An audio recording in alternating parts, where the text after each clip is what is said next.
Federalism. So, without wasting any time, let's get started. Now, first, I'm going to teach you or explain you the definition of federalism.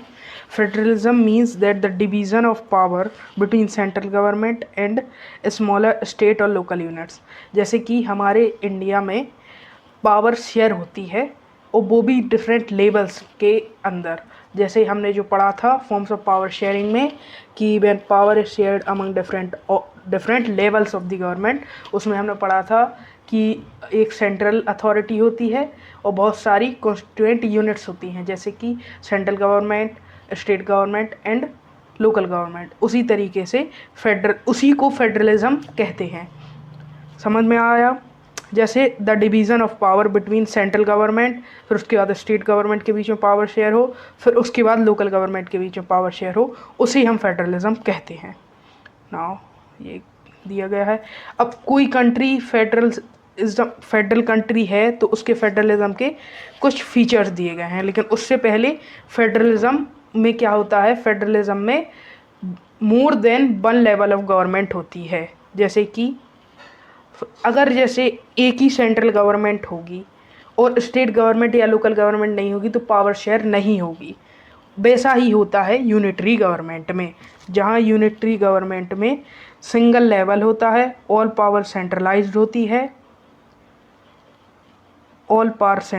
होती है, flexible नहीं होती उतनी, subordinate units होती हैं, मतलब जो सब यूनिट्स होती हैं जैसे स्टेट गवर्नमेंट होती है वो सेंट्रल गवर्नमेंट के अंडर में काम करती है। लेकिन फेडरल सिस्टम में मल्टीपल लेवल्स होती हैं, पावर डिवाइडेड होती है, सख्त होती है, कॉन्स्टिट्यूशनली उनका एरिया ऑफ जुरिडिक्शन स्पेसिफाइड होता है, और ये बहुत ज़्यादा लार्ज और डाइवर्स कंट्री में होता है।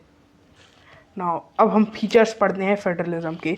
फेडरलिज्म का सबसे मेन और सबसे नेसेसरी फीचर यह है कि कोई भी कंट्री अगर फेडरलिज्म है तो उसके अंदर 2 और मोर टीयर्स ऑफ गवर्नमेंट होंगे। मतलब टीयर्स मतलब लेवल्स मतलब सेंट्रल, स्टेट और लोकल गवर्नमेंट। पहला पॉइंट आया समझ में? सभी लेवल के अपने अपने एरिया ऑफ जुरिडिक्शन होंगे। जैसे पहला लेवल है सेंट्रल गवर्नमेंट, तो उसका अपना एक एरिया होगा, वो किस में काम करेगी, जैसे कि डिफेंस में, मनी में एंड बहुत अलग अलग चीज़ों में। स्टेट गवर्नमेंट किस में काम करेगी? स्टेट गवर्नमेंट अपना ट्रेड देखेगी, स्टेट के अंदर का एग्रीकल्चर देखेगी, और लोकल गवर्नमेंट वहाँ का काम देखेगी, अपने लोकल एरिया का। तो हर लेवल का अपना अपना एरिया ऑफ जुरिडिक्शन होता है। Next, constitutional status. अब ये जो पावर हैं ये कॉन्स्टिट्यूशन में गारंटेड हैं, मतलब जो पावर सेंट्रल गवर्नमेंट की है कि वो लॉ बनाएगी, बहुत और डिफेंस में काम करेगी, मनी वो करेंसी प्रिंट कराएगी, तो ये उसका कॉन्स्टिट्यूशन के अंदर गारंटेड है कि ये काम इसका है, इसको कोई और नहीं कर सकता। Features, rigid amendment. कोई भी कॉन्स्टिट्यूशन के अंदर कोई भी बदलाव कोई एक टीयर यूनिलेटरली नहीं ला सकता। जैसे कि कॉन्स्टिट्यूशन में एक बदलाव लाना है कि कॉन्स्टिट्यूशन में ये कोई लॉ है, इसको चेंज करके इसमें थोड़े मॉडिफिकेशन करने हैं, तो अकेले सेंट्रल गवर्नमेंट इसको नहीं कर सकती। इसके लिए दोनों टीयर्स और दोनों लेवल का वो होना ज़रूरी है, दोनों लेवल के बीच में कंसल्ट होना ज़रूरी है। देन इंडिपेंडेंट जुडिशरी, मतलब अलग अलग उन लोगों के जुडिशरी मतलब उसको चलाने के अलग अलग लॉज बने होंगे। नेक्स्ट, कोर्ट के पास पावर होती है टू सेटल डिस्प्यूट। अगर डिस्प्यूट अराइज होते हैं तो उसे सेटल करने की पावर होती है। सोर्स ऑफ रेवेन्यू हर लेवल का स्पेसिफाइड है कॉन्स्टिट्यूशन में, मतलब कि जैसे सेंट्रल गवर्नमेंट का रेवेन्यू है इनकम टैक्स लेना पूरे state as a whole country, तो वो उसका स्पेसिफाइड होगा, और स्टेट गवर्नमेंट का अपना अलग से स्पेसिफाइड होगा। ठीक है ना? और इन दोनों की दो डुअल ऑब्जेक्टिव है फेडरलिज्म का।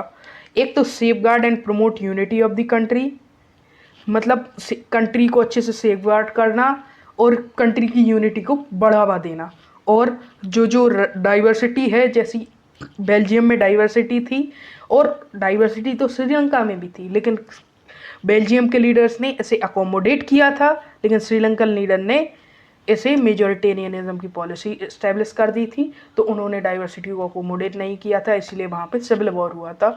तो मतलब फेडरलिज्म का फीचर यह है कि वो एक तो सेफगार्ड एंड प्रमोट करे यूनिटी को, और दूसरा फीचर है, ऑब्जेक्टिव है फेडरलिज्म लाने का कि वो एक तो कंट्री को सेफगार्ड करे और यूनिटी को प्रमोट करे और अकोमोडेट करे रीजनल डाइवर्सिटी को। नाउ अब इसके बाद दो टाइप के फेडरलिज्म होते हैं, coming together and holding together. Coming together federalism होता है जब इंडिपेंडेंट स्टेट छोटे छोटे, जैसे अमेरिका एक बहुत छोटे छोटे देशों का पैचवर्क है, यूनाइटेड स्टेट ऑफ अमेरिका, तो वो जब बहुत सारे स्टेट एक साथ आते हैं, अपनी आइडेंटिटी को पूल करते हैं, तो वो फेडरलिज्म कहलाता है। ठीक है, देन स्विट्ज़रलैंड, ऑस्ट्रेलिया, ये सब इसके आंसर एग्जाम्पल हैं जो हर स्टेट इक्वल पावर रिप्रेजेंट करती हैं। इसका मेन ऑब्जेक्टिव होता है अपने आप को एक बड़े रूप में दिखाना, अपनी सेफ्टी पर्पसेस से। जब बहुत सारे छोटे छोटे स्टेट साथ आएंगे तो किसी एक स्टेट पर अगर खतरा आएगा या वॉर होगी तो सारे स्टेट उसके साथ खड़े होंगे। लेकिन जब कोई बड़ी कंट्री जैसे इंडिया बहुत बड़ी कंट्री है, तो अकेली सेंट्रल गवर्नमेंट सारे एरिया को नहीं चला सकती, इसीलिए इसको अलग अलग हिस्सों में डिवाइड कर दिया गया है। जैसे कि मध्य प्रदेश, राजस्थान, तो ये अलग अलग स्टेट में इसको डिवाइड कर दिया गया है, लेकिन ये सब आते इंडिया के अंदर ही हैं। मतलब ये इंडिया ने इसको होल्ड करके रखा है इतनी सारी स्टेट को, और कमिंग टुगेदर में अलग अलग स्टेट आते हैं जब एक बड़ा यूनिट फॉर्म होता है। लेकिन होल्डिंग टुगेदर फेडरेशन में एक ये दिक्कत है कि कोई स्टेट ज़्यादा पावर इंजॉय करता है और कोई स्टेट कम। जैसे अपने यहाँ जम्मू कश्मीर एंड लद्दाख के पास थोड़ी एक्स्ट्रा स्टेट हैं वो, और यूनियन टेरिटरीज हैं, तो उसके पास थोड़ी एक्स्ट्रा पावर्स है, तो ये एक इसका फीचर है। नाउ इसके बाद है लेजिस्लेटिव अब पावर। अब ये अलग अलग लिस्ट दी गई हैं इंडिया के पास कि इंडिया को फेडरल कंट्री कैसे कौन बनाता है इंडिया के पास।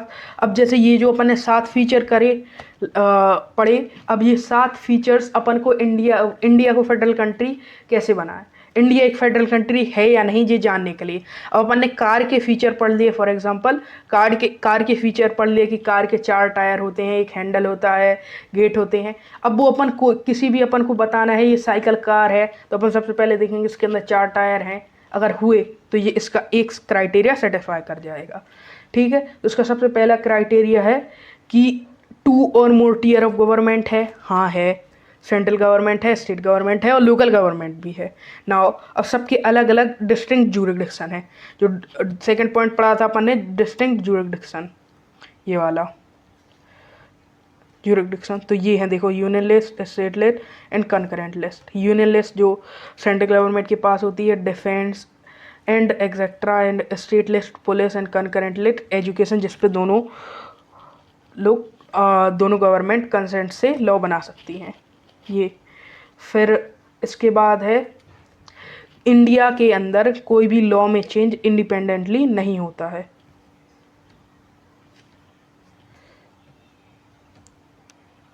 इंडिपेंडेंटली नहीं होता है चेंज। ठीक है, 2 टियर्स गवर्नमेंट है, देन कॉन्स्टिट्यूशनली डिवीजन है। ठीक है, नाउ बाद स्टेट एंड सेंट्रल गवर्नमेंट है पावर टू इम्पोज टैक्स। जो अपन ने वो देखा था अभी कि ये इनके एरिया ऑफ रेवेन्यू स्पेसिफाइड है, सोर्सेज ऑफ रेवेन्यू, तो ये अपनी सेंट्रल एंड स्टेट गवर्नमेंट के रेवेन्यू, एरिया ऑफ रेवेन्यू भी वो है स्पेसिफाइड है। High court and supreme court, जैसे अगर सेंट्रल गवर्नमेंट अभी मुंबई का और वो महाराष्ट्र का और कर्नाटका के बीच में एक डिस्प्यूट अराइज हुआ था, तो इसको सुप्रीम कोर्ट ने सेटल किया था, तो ये एक और फीचर अपना सेटिस्फाई हो गया। देन इंडिया एक होल्डिंग टुगेदर फेडरेशन है। हाँ है, क्योंकि इंडिया को डिवाइड कर रखा है, तो ये बहुत सारे क्राइटेरिया हैं जिससे अपन बता सकते हैं कि इंडिया एक फेडरल कंट्री है या नहीं। तो ख़त्म करते हैं आज के लेक्चर को इसी के साथ। Thank you and have a good day.